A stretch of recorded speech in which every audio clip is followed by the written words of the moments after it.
Hello guys and welcome to my Slayer Point boosting guide. I'll be going over some of the items, quests, and monsters that we'll need to be doing with Mazchna.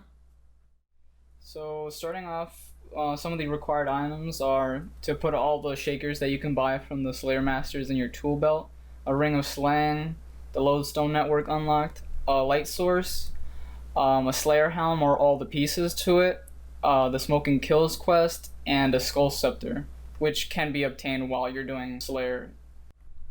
So some of the recommended items are the Spring Cleaner, some of the Dungeoneering items such as the Bone Crusher or Herbicide, the Tackle Zo as a Fairy Rings teleport, a Horde Stalker Ring, which allows you to teleport very quickly to some places, Quick Kills unlock, quick teleports from Viswax, and block cockatrices because they will slow down your tasks a lot.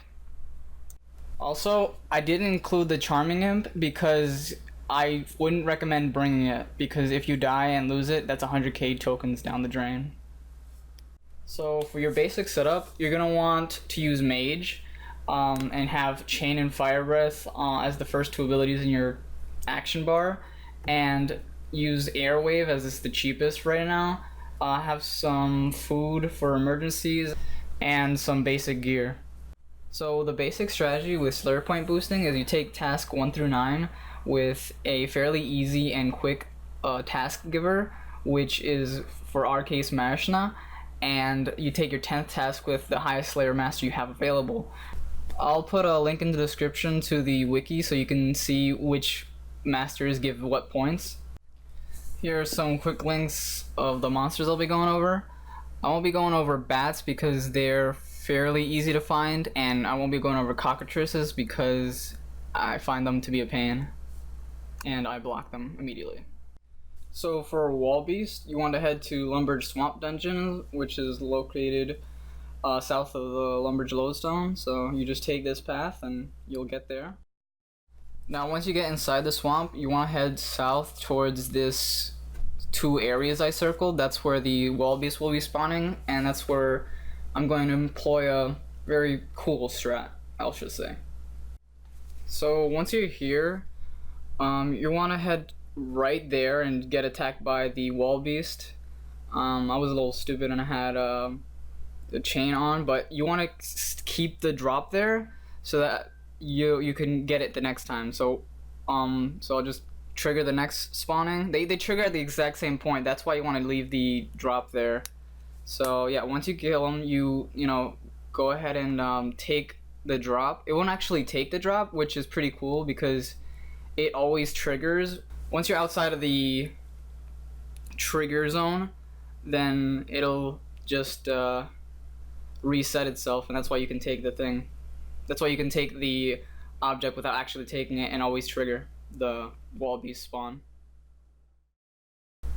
So for the vampire task, you want to head directly southeast to the Haunted Woods. So once you're here, there's going to be vampires all over the place. So, I mean, you can put on chain, but there's also other creatures that, like the bats right there, that you can do for task, that are going to be in the way. So just having a simple ability like Rack should be good enough, and yeah, just, you know, roam around, kill them.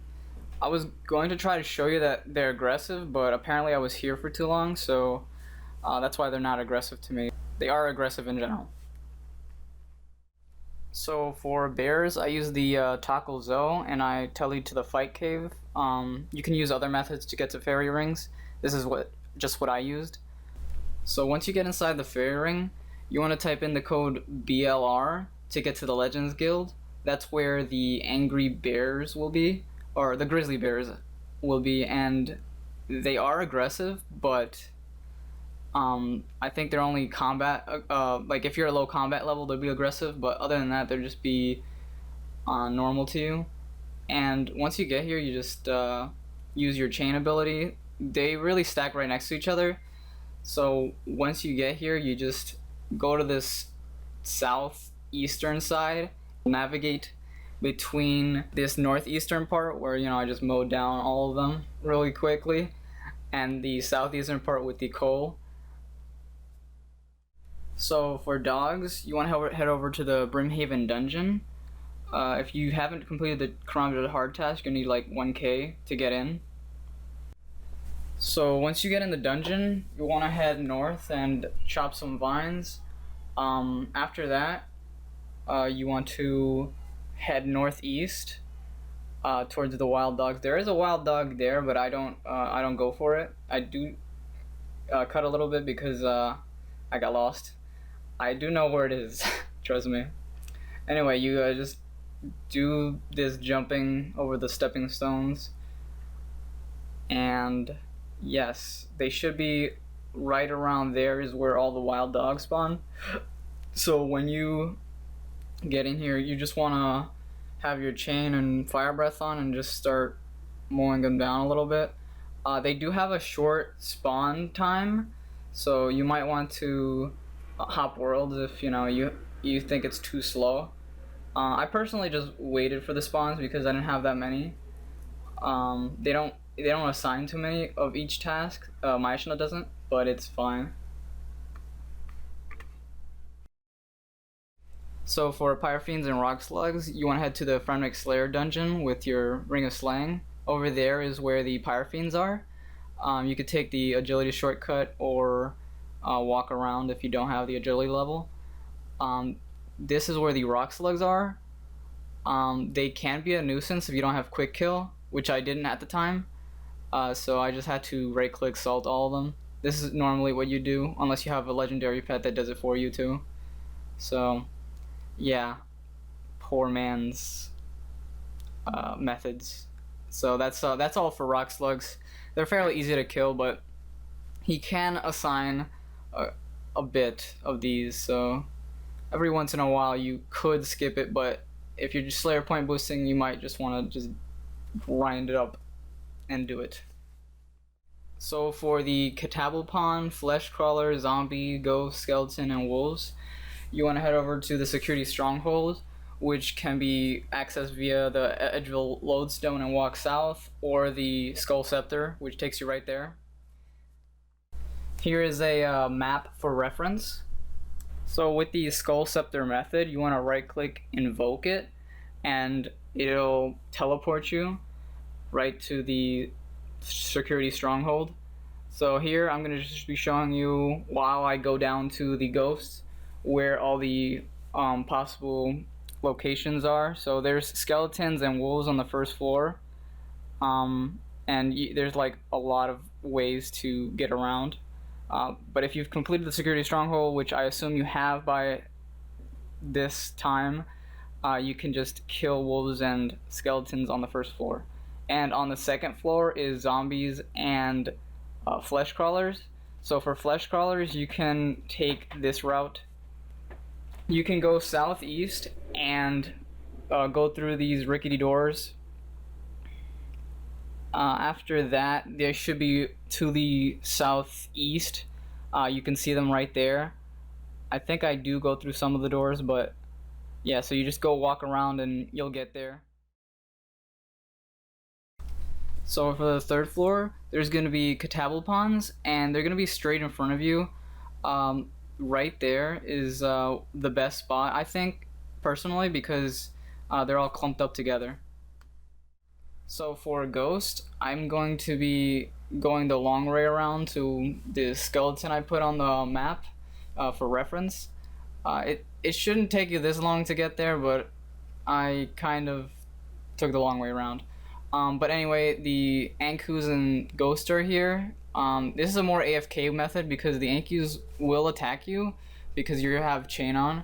But other than that, so another great place to kill the Ankus is right past those doors. There should be an escape path, and along that path there's a bunch of ghosts that are easy to kill if you're a lower level.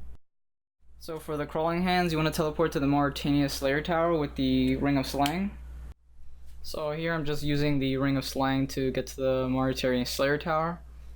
It's option 2, and once you get there, you just want to head straight in and go west. I think the northwest section is probably the best section because there's two spawn points that you particularly hit. There's the middle section right here where there's a couple crawling hand spawns, and right over there is where a lot of them tend to congregate. So for hobgoblins and ice warriors, you want to tele to Port's Rim or use your Horde Stalker ring. I personally use the Horde Stalker ring because I do sinkholes. So if you're using the Horde Stalker ring and you have 85 Dungeoneering, you can head over to the Esgarin Ice Dungeon, which is where the Frost Dragons are.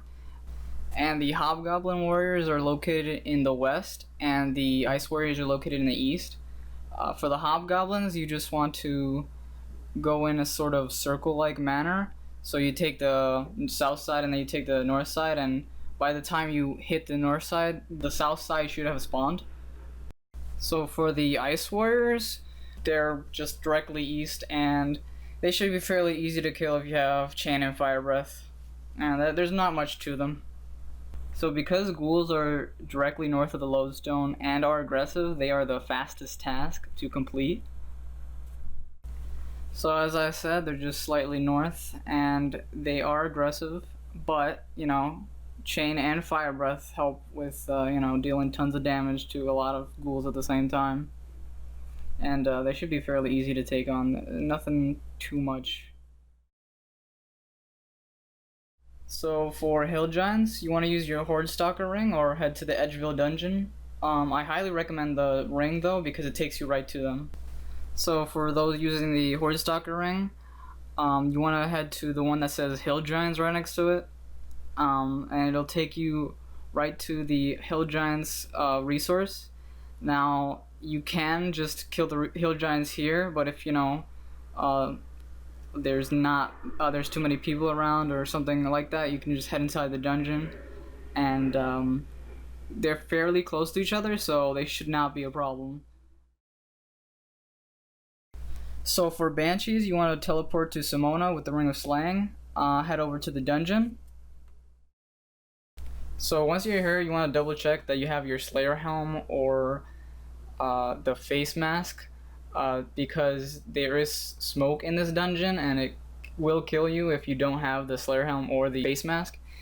Other than that, they're pretty easy to kill. I splashed a lot of times because I was using lower tiered staff. If you're gonna kill these, you should bring something more well equipped to kill Banshees. So for Grotworms, you want to head to the Port's Rim Lodestone. So once you're at the Port's Rim Lodestone, you just head directly northwest and enter the cave entrance. Once you're here, you just head directly west, and there should be a ton of these little grot worms that you could kill. You could kill the bigger ones, but since you're doing it on a task, it's much better just to kill the easier ones and get it done quick, as you want to get the most Slayer points per hour. So for Calphites, you want to head over to the Fairy Ring BIQ, or you could use the Alcrid Lodestone and go west of Shanty Pass. I used the Fairy Ring method and did BIQ. This is much faster, as you know, it teleports you right next to the Calphite cave entrance, and it should be directly northwest of the BIQ. I'm gonna go ahead and speed this up so I can show you the best spot to kill these. Oh, and you will need to bring a rope if you have not gone here before.